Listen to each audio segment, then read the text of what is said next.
What is the definition of a real Christian or a true Christian? When I tell my story here, I get a lot of comments from Christians saying, you were never a real Christian, you were never a true Christian.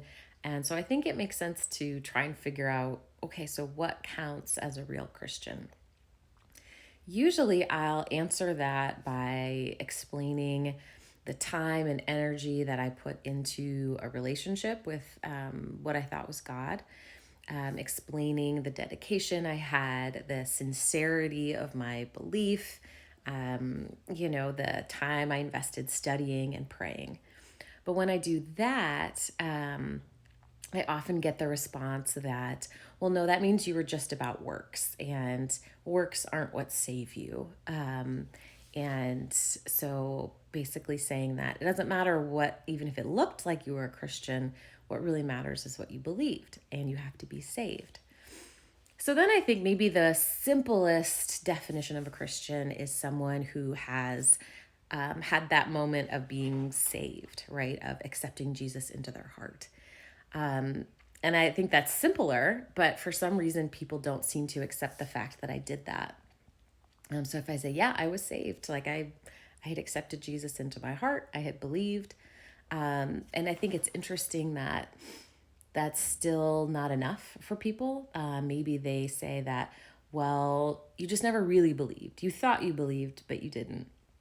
And I think the bigger issue is that it's probably very uncomfortable to encounter someone who believed really similarly to how you believe, and now their life is different, and now they don't believe that anymore.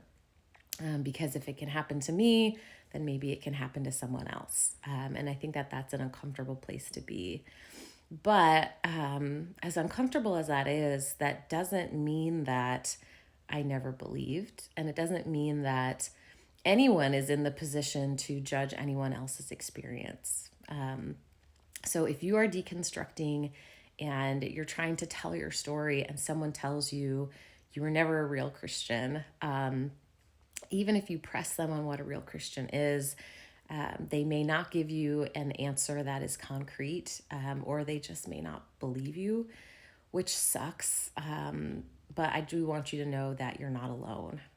So if you are deconstructing, I'm so glad you're here. And we do have a Discord server for people who are looking to connect to other people deconstructing. So if that's something that's interesting to you, please do send me a message.